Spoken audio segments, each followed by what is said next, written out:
Hello, PKC में आपका स्वागत है।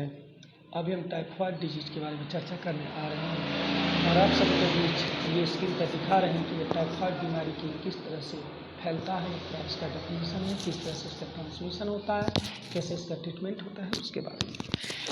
तो चलते हैं हम लोग बोर्ड पर, चलिए अभी ध्यान दिया जाए।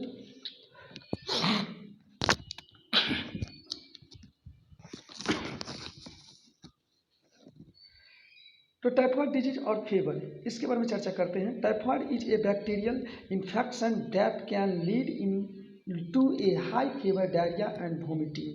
कहने का तात्पर्य यह है, ये जो टाइफाइड बीमारी है वो क्या होता है, तो एक बैक्टीरिया से फैलने वाला इन्फेक्शन होने वाला एक बीमारी है जो ज़्यादा बुखार, डायरिया और उल्टी के साथ होता है। डायरिया मतलब पतला पैखाना यानी पेट।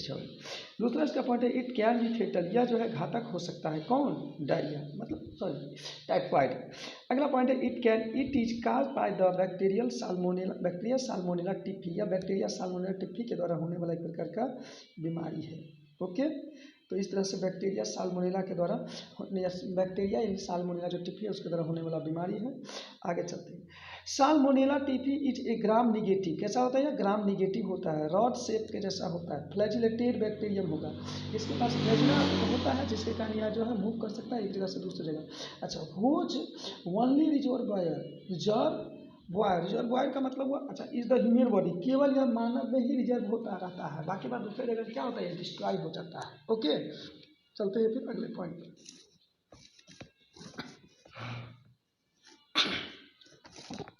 फिर अगले पॉइंट पे चलते हैं, इंक्यूबेशन पीरियड ये क्या बता रहा है? कह रहा है 10 से 15 दिन, यानी बैक्टीरिया अंदर जाने के बाद भी, शरीर में आने के बाद 10 से 15 दिन तक कुछ असर नहीं करेगा। उसके बाद जो जब मल्टीप्लाई हो जाएगा 10 से 15 दिन में, अपनी जनसंख्या बढ़ा लेगा, तब जो ये क्या करेंगे, बढ़िया से अपना एक्शन दिखाने लगेंगे और उसके बाद कहा जाएगा कि हाँ ये टाइफाइड का ये लक्षण उसके बाद मिलेगा कि टाइफाइड का बीमारी हो गया इसे।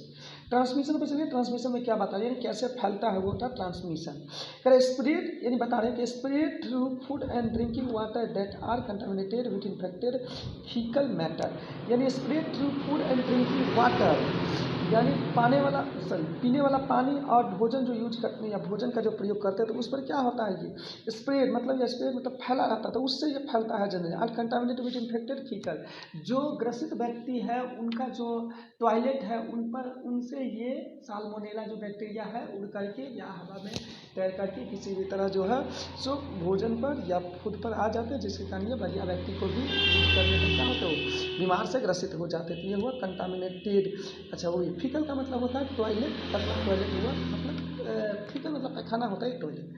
अच्छा, वॉशिंग फ्रूट, यानी washing fruit vegetables can spread it if contaminated water is use, यदि मैंने सब्जी को, फल को कंटामिनेटेड वाटर के साथ उसको क्या किया जाए, वॉश करते हैं, तो वो भी कंटामिनेटेड हो जाता है, जिसके कारण क्या होता है, प्रदूषित हो गया। अब उसी को ग्रहण करने से वो साल्मोनेला बैक्टीरिया जो उनके अंदर चला जाते हैं और वो ग्रसित हो जाते हैं।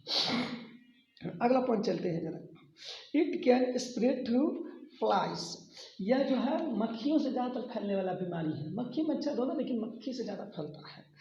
अच्छा, साइंस एंड सिम्टम्स के बारे में चर्चा करते हैं। साइंस और सिम्टम्स क्या है? कह रहा fever that starts low and increase daily, पहले तो कम बुखार से चालू होगा, उसके बाद धीरे धीरे बुखार क्या होगा, ज़्यादा होने लगा। Possibly reaching as high as, और संभव हो सका तो यह 104.5 डिग्री फ़ारेनहाइट से लेकर के और 40.5 डिग्री सेल्सियस तक भी हो सकता है। तो ये बुखार का सबसे ज़्यादा टेम्परेचर इनमें होता है, याद रखा जाए। किसमें? टाइफाइड नाम करता है, इसे ही टाइफाइड बुखार कहा जाता है। बहुत ही आग की तरह देह हो जाता है, जिसमें समझिए लगेगा कि आग जैसा ही है।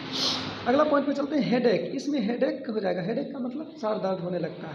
वीकनेस एंड फैटीग, कमजोरी और थकान ज़्यादातर होने लगता है। पुअर एपेटाइट, यदि पेट में भोजन निकलेगा ही नहीं, पैखाना टॉयलेट वगैरह सही से होगा ही नहीं, तो क्या होगा, भूख की कमी हो जाएगी। एब्डोमिनल पेन, और पेट में यदि भोजन रह जाएगा उसमें बैक्टीरिया अपने इधर उधर कूद फान करेगा, ज़्यादा मल्टीप्लाई करेगा तो दर्द होने लगेगा, इस तरह से एब्डोमिनल पेन होने लगता है। अगला, डायरिया और कॉन्स्टिपेशन, कहने का तात्पर्य यह है पेट झड़ी हो जाएगा या तो कॉन्स्टिपेशन कब जैसा जाएगा, मल त्याग ही नहीं आएगा, ठीक है, यानी मल त्याग नहीं हो सकता है, इस प्रकार से हो जाता है। तो ये पॉइंट हुआ। अगला पॉइंट क्या है, reddish spots on abdomen due to bleeding under abdominal skin, यानी एब्डोमिनल स्किन पर क्या होता है, तो लाल रंग का फोड़ा जैसा हो जाएगा, दाग जैसा, मतलब क्या बोलते हैं इसको, घमौरी बोलते हैं। तो फोड़ा जैसा ऊपर में हो जाएगा, लाल लाल, उसमें से ब्लड जैसा बाहर आ जाएगा, तो ब्लीड होने लगेगा।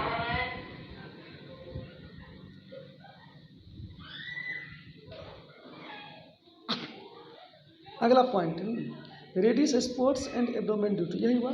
अच्छा, नौसिया और वोमिटिंग, खास करके नौसिया और वोमिटिंग हो जाता है। नौसिया और वोमिटिंग करते मिचली और उल्टी होने लगेंगे, ठीक है। अच्छा, if left untreated intestinal ulcer में आकर, कहने का तब यदि इसे आप छोड़ देते हैं तो छोड़ने के बाद क्या हो जाता है, तो इसमें सुराख हो जाएगा। और जो खासकर सुराख जो है वो यानी छोटी आंत होता है तो उसमें सुराख है, जिसके कारण ये जो है भोजन का पाचन सही से नहीं हो पाएगा और ब्लड में चल जाएगा, जिसके कारण ये साल्मोनेला बैक्टीरिया जो है ब्लड में जाने के कारण हाई फीवर यानी बुखार ज़्यादा कर देता है, जिस कारण से समझिए डेथ भी होने का चांस आता है, ऐसा हो जाता है। अगले पॉइंट पर चलते हैं, ट्रीटमेंट। ट्रीटमेंट में क्या होता है समझिए, एंटीबायोटिक लेकर के, यानी एक एग्जाम्पल दिया गया है, ciprofloxacin are used to combat infection को रोकने के लिए जो है सिप्रोफ्लैक्सिन का प्रयोग किया जाता है, समझे। फिर अगले पॉइंट पर हम लोग आते हैं, यहीं पर antipyretic drugs are given to normalise temperature. Antipyretic drug का प्रयोग करते हैं टेम्परेचर को नॉर्मल करने के लिए, ओके।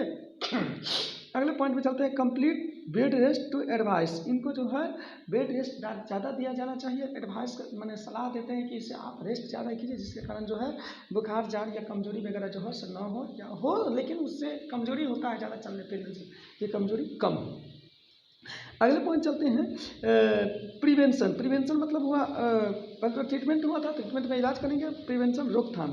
क्या करना चाहिए, तो वॉश योर हैंड्स, अपने हाथों को क्या करना चाहिए, साफ सुथरा करना चाहिए। अवॉइड ड्रिंकिंग अनट्रीटेड वाटर यानी जो वाटर बॉयल नहीं है या आप इधर उधर से लाए हैं तो उस वाटर को अवॉइड कीजिए, उसको आप बॉयल करके ही पानी पिया जाए, तब ठीक हो जाएगा, तब उसको रोक सकते हैं, तो नहीं रोक सकते हैं। अच्छा, avoid raw fruits and vegetables, खास करके सब्जी और फल को क्या करना चाहिए, कच्चे को ना यूज करें, उसे पका करके यूज करें तो उसमें से साल्मोनेला टिक्की जो है सो गायब हो जाएगा, मर जाएंगे, क्योंकि हाई टेम्परेचर या बॉयल करने पर बैक्टीरिया क्या होते हैं, मर जाते हैं। चूज हॉट फूड्स, खास करके हॉट फूड का मतलब क्या हुआ, गर्म भोजन का प्रयोग कीजिए, ठीक है, ठंडा भोजन का नहीं। ना प्रिवेंशन इन्फेक्टिंग अदर्स, दूसरे को प्रिवेंस कैसे कर सकते हैं, दूसरे को कैसे रोक सकते हैं, तो वॉश योर हैंड्स, दूसरे को हाथ से कुछ सामान देने के लिए आते हैं तो उसे क्या है, उससे पहले अपना हाथ धो लेना चाहिए ताकि अपना बैक्टीरिया हाथ में लगा हो तो हाथ दूसरे के पास न जाए। टेक योर एंटीबायोटिक्स, आप अपने को एंटीबायोटिक का प्रयोग किया जाए जिससे किसी भी तरह का बैक्टीरिया इन्फेक्शन न हो। अवॉइड हैंडलिंग फूड को यानी भोजन को हाथ से छूने के बजाय उसे किसी दूसरे सामान से छूजिए, हाथ से छूने का कम चांस कीजिए, या हाथ से में ग्लोव्स लगा करके या जो है पकड़ने वाला है उसे प्रयोग करके तब उस सामान को छूइए। इस प्रकार से ये जो है एक मतलब टाइफाइड के बारे में हम जो है आपको इसका जो ट्रीटमेंट हो, चाहे ट्रांसमिशन है, प्रिवेंशन है या दूसरे को बचाव है, या इसका डेफिनेशन है, कौन सा बीमारी है, साल्मोनेला टिक्की नाम के जो है सो बैक्टीरिया के द्वारा होने वाला बीमारी है, तो इस तरह से मैंने इसे आपको बताया। अब इसे आप अच्छी तरह से समझ लीजिए, एक बार पेन डाउन कर लिया जाए, एक बार दो बार तीन बार देखिए, इसे व्यू किया जाए, ज़्यादा से ज़्यादा शेयर कीजिए और चैनल को सब्सक्राइब कीजिए। उसके बाद दोस्तों को भी बताइए कि ये जो है इस पर पूरी तरह से टाइफाइड नाम की बीमारी के बारे में दिया गया है, आप इसे जानकारी लीजिए। धन्यवाद, शेयर करना न भूलें।